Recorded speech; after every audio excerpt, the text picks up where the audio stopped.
আসসালামু আলাইকুম viewers, welcome to my channel. কেমন আছেন সবাই? আশা করছি অনেক বেশি ভালো আছেন। তো আজকে আমি আপনাদের সাথে শেয়ার করব শোলা কচুর তরকারি। আর এই শোলা কচুর তরকারি খেতে কিন্তু দারুণ লাগে। তো রেসিপিটা যদি ভালো লাগে একটা লাইক দিয়ে আমার চ্যানেলের পাশে থাকবেন। আর যারা নতুন তারা আমার চ্যানেলটিকে সাবস্ক্রাইব করে পাশে থাকা বেল আইকনটি প্রেস করে দেবেন। আর যারা অলরেডি করে দিয়েছেন তাদেরকে অসংখ্য অসংখ্য ধন্যবাদ। তো এখানে আমি শোলা কচু নিয়েছি, দেখতে পাচ্ছেন।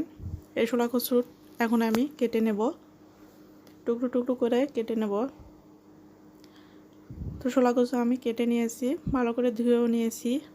এখন এগুলো আমি ভাপিয়ে নেব। তার জন্য চুলে একটা প্যান বসিয়ে এখানে পর্যাপ্ত পরিমাণে পানি দিয়েছি। আর এখন দিয়ে দিলাম 1 চা চামচের থেকে একটু কম লবণ, আর 1/2 চা চামচ দিয়ে দিচ্ছি হলুদ। মিশিয়ে নিচ্ছি একটু পানির সঙ্গে। তারপর শোলা কচুগুলো দিয়ে দিচ্ছি এই গরম পানিতে। তো 5 মিনিটের মতো আমি ভাপিয়ে নেব এই শোলা কচু। একটু মিশিয়ে নিচ্ছি। এই শোলা কচু একটু ভাপিয়ে নিয়ে রান্না করলে কিন্তু গলা ধরবে না, আর খেতেও কিন্তু খুবই ভালো লাগে। তো 5 মিনিট আমি ভাপিয়ে নিয়েছি। এখন এই পানি থেকে ছেঁকে তুলে নেব। এখন চুলে একটা প্যান বসিয়ে এখানে 3 টেবিল চামচ তেল দিয়েছি, আর হলুদ, লবণ আর মরিচের গুঁড়া দিয়ে মেখে নিয়েছি 4 পিস মাছ। তো 4 পিস মাছ আমি ভেজে নিচ্ছি। তো আমি মাছ দিয়ে শোলা কচু রান্না করব, তার জন্য আমি মাছগুলো ভেজে নিয়েছি। মাছগুলো ভাজা হয়ে গেছে, তুলে নিয়েছি। তো কয়েকটা আলু আমি টুকরো করে কেটে নিয়েছিলাম। তো আলুগুলো আমি ওই তেলের মধ্যে ভেজে নিচ্ছি। সামান্য হলুদ আর সামান্য লবণ দিয়ে আমি আলুগুলো ভেজে নেব 3-4 মিনিট। এভাবে নেড়ে চেড়ে আলুগুলো ভেজে নেব। তো 3-4 মিনিট আমি আলুগুলো ভেজে নিয়েছি। এখন আলুগুলো ভাজা হয়ে গেছে। এখন আলুগুলো আমি তুলে নিচ্ছি। তারপরে ওই প্যানে আরও 1 টেবিল চামচ তেল অ্যাড করে দিয়েছি। দিয়ে দিলাম পেঁয়াজ কুচি 1/3 কাপ। পেঁয়াজটা একটু নেড়ে চেড়ে হালকা ব্রাউন করে ভেজে নেব।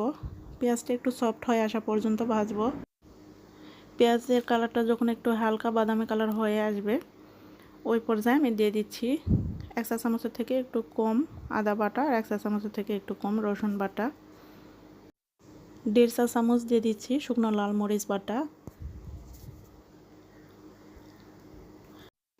তো এগুলো এখন একটু ভেজে নিচ্ছি যাতে কাঁচা গন্ধটা চলে যায়।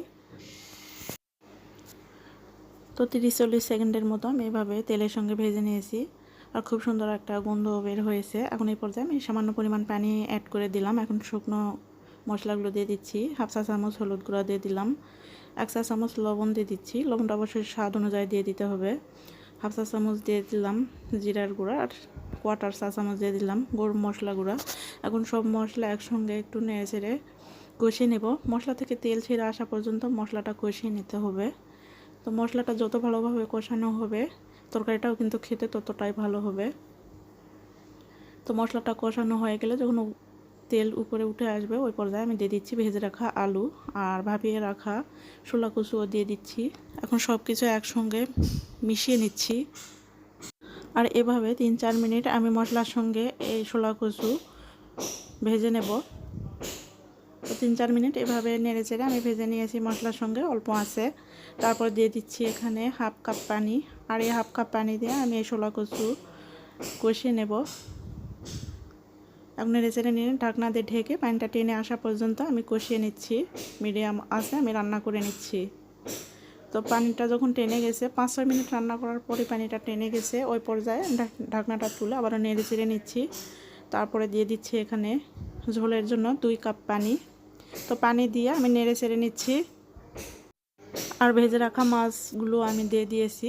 তারপর ঢাকনা দিয়ে ঢেকে আমি 5 মিনিট রান্না করে নিচ্ছি। তো 5 মিনিট রান্না করার পরে আমি এখানে 1/2 চা চামচ দিয়ে দিচ্ছি ভাজা জিরার গুঁড়া। ভাজা জিরার গুঁড়া দেওয়ার পরে একটু মিশিয়ে নিচ্ছি। তারপরে ঢাকনা দিয়ে ঢেকে 3-4 মিনিট রান্না করে আমি নামিয়ে নেব।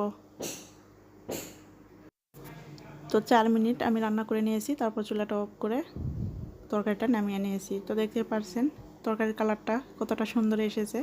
মাশাআল্লাহ, এই রেসিপিটা খেতে কিন্তু দারুণ হয়েছে গরম ভাতের সঙ্গে। তো এইভাবে শোলা কচু রান্না করলে কিন্তু দারুণ লাগে খেতে। একবার হলেও বাসায় ট্রাই করে দেখবেন, দেখবেন অনেক বেশি ভালো লাগবে এই রেসিপিটি। তো রেসিপিটি আপনাদের কাছে কেমন লেগেছে অবশ্যই কমেন্টস করে জানাবেন। রেসিপিটি যদি ভালো লাগে লাইক কমেন্ট শেয়ার করে দেবেন বেশি বেশি করে। আর এইরকম নিত্য নতুন রেসিপি পেতে আমার চ্যানেলটিকে সাবস্ক্রাইব করে পাশে থাকা বেল আইকনটি প্রেস করে দেবেন, যাতে করে পরবর্তী ভিডিও ছাড়ার সঙ্গে সঙ্গে নোটিফিকেশন পেয়ে যান। তো আজকে এখানে বিদায় নিচ্ছি। সুস্থ থাকবেন, ভালো থাকবেন। আল্লাহ হাফেজ। আসসালামু আলাইকুম।